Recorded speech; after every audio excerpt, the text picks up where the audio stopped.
Olá pessoal, tudo bem? Olha só, cenário diferente foi escolhido pelas pessoas que vão falar com vocês hoje. Muito especiais, muito maravilhosas. Nós vamos falar hoje sobre mais uma parte do testemunho do Daniel Queiroz.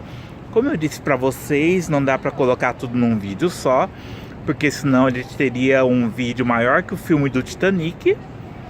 E seria cansativo demais para a gente chegar até o fim dele, né? Então vamos dar uma voltada no tempo agora e vamos falar sobre 2015 Itapevi. Sobre o período que eu saí de Santana do Parnaíba e fui para Itapevi. Um hospital que, na minha visão, foi difícil, foi triste, foi tenso, foi doloroso, era frio, muito frio, muito frio. Eu batia meus dentes gelando de frio naquele lugar. A minha mãe tinha que dormir numa cadeira dura, horrorosa do lado da minha cama. Mas quem vai falar com vocês hoje um pouquinho, dar uma explanada sobre como que era, vai ser quem tinha que me visitar em Itapevi. A minha irmã Miriam e o meu cunhado Hugo, meu cunhado e irmão Hugo. Eles vão vir aqui agora falar com vocês. Pode vir, dois, né? Oi, gente. Oi, gente, tudo bem? Eu vou erguer um pouquinho, gente, porque eu apareço um pouco, mas eles aparecem com a gente, tá? Qual dos dois quer falar primeiro? Quem tem relatos sobre Itapevi? O mais conhecido como o quê? Inferninho. Pode ser minha esposa. Bom, lá em Itapevi, quem tem mais experiência, né, ruim, que ficou do lado do meu irmão por mais tempo, foi minha mãe. A gente ia visitá-lo, né? Mas é uma situação muito ruim, foi bem precário o hospital. Minha mãe, ela estava desesperada para tirar ele de dentro do hospital. Inclusive, teve uma vez que eu estava a caminho de lá para visitar meu irmão. E ela ligou desesperada: Miriam, pelo amor de Deus, me ajuda a tirar o Daniel daqui. Eles não querem deixar o Daniel sair daqui. Eu tô desesperada, eles não sabem tratar da doença dele. O hospital não tem recursos, não tem profissionais preparados para isso. E ela estava desesperada para poder tirar ele de lá. Então eu já cheguei lá com essa informação. Ela já tinha me preparado, dizendo que eles estavam bem resistentes quanto à saída dele. Mas fui até uma reunião, inclusive eu me lembro como se fosse hoje, eu fiquei mais de uma hora conversando com o médico, com o assistente social, e eles fazendo diversas perguntas, do que meu irmão estava grave, que ele não podia sair do hospital, e eu fui, de certa forma, né, consegui entrar num acordo, conversei, falei: não, eu sei, vocês têm feito tudo possível pelo meu irmão, só que aqui não tem condições mais dele permanecer, porque é longe de casa, só minha mãe está cuidando dele. Eu tenho que pedir folga no serviço, eles me davam um banco de horas na época, para poder passar uns 2 ou 3 dias lá e revezar com a minha mãe. Então tá muito difícil dele ficar aqui. Então, nós queremos mesmo a alta dele, para ele poder ser locado para um outro hospital, em Campinas, mais próximo, para que eu possa revezar com a minha mãe. Não tem condições da minha mãe ficar com ele. E no dia, inclusive, o assistente social falou: realmente nós percebemos que sua mãe está sem condições psicológicas para cuidar do seu irmão sozinha. Eles tinham percebido isso, então eu fui, de uma certa forma, conseguir manipular toda a situação para que eles entendessem que a gente não ia tirar o Daniel de qualquer forma e não ia ter nenhuma assistência médica. Eles estavam achando que a gente ia tirar o Daniel de lá e voltar para a clínica do meu tio, né? Essa era a preocupação deles, total. Foi muito difícil esse momento. Ele ficou lá internado, acho que, se não me engano, uma semana, mas passou por situações difíceis, as horas não passavam lá, sofreu muito, minha mãe e ele. E nesse dia eu consegui tirá-lo de lá, né? Foi um alto pedido, mas com consentimento, entendimento dos médicos, né, e da assistente social.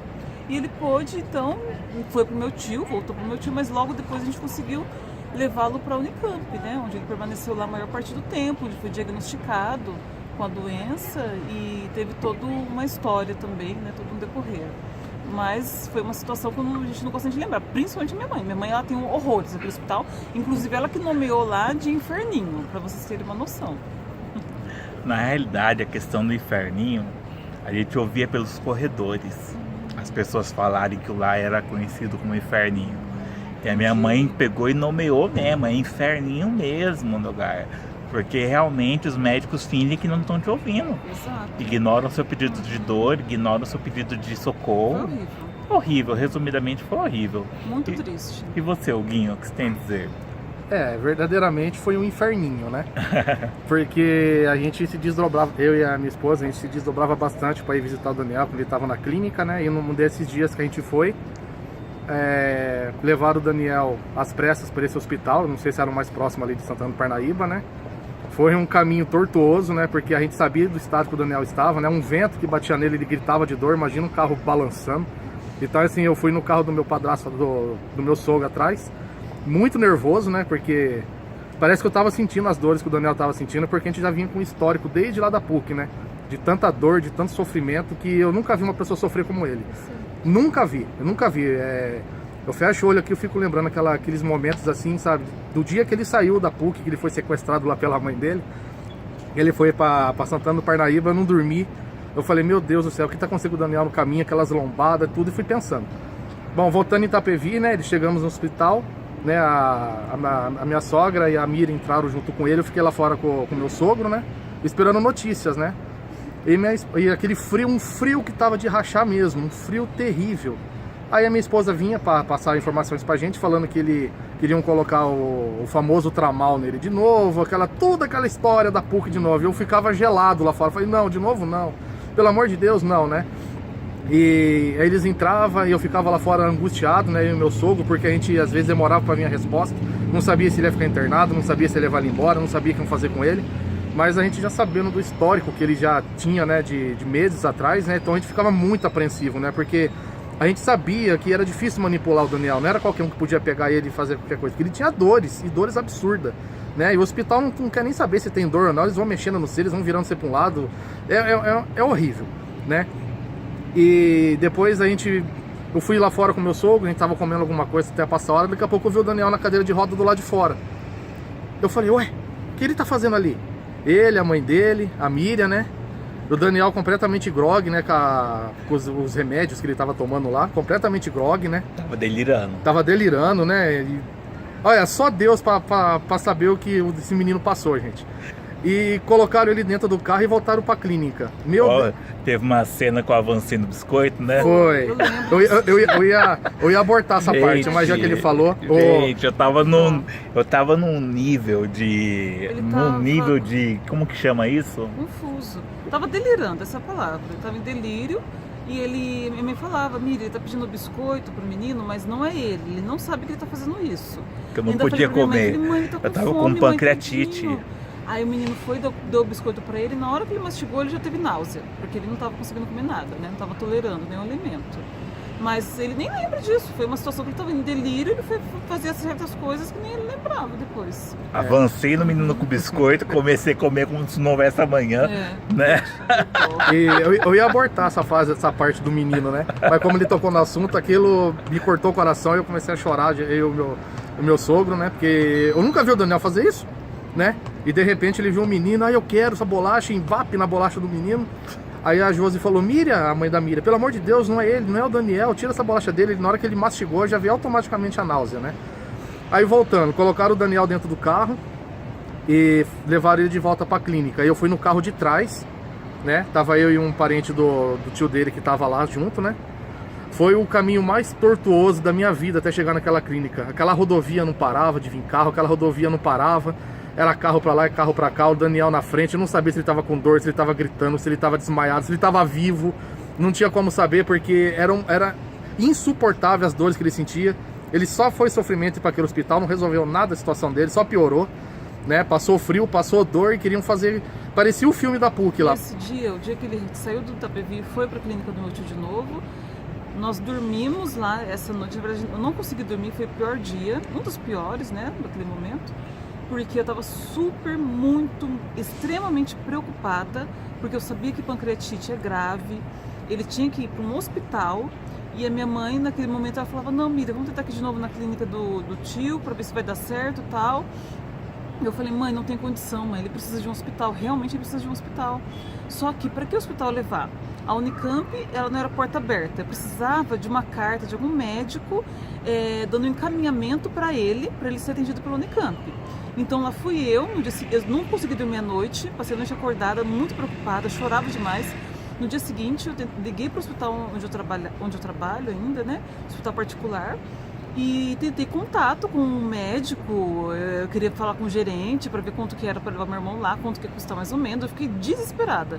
Daí eu conversei com uma enfermeira, ela falou: Miriam, você está agindo precipitadamente, Miriam, não é assim, você pode gastar o dinheiro da casa da sua mãe, você pode vender a casa que vocês têm para quitar aqui a dívida do hospital, caso ele venha, e ele não vai ser diagnosticado, não vai ser resolvido o problema. Ela falou, pelo que você está me contando, é um caso realmente complexo, de difícil diagnóstico e bem provável que nem descubra, precisa de um hospital escola realmente pro seu irmão para descobrir o que ele tem.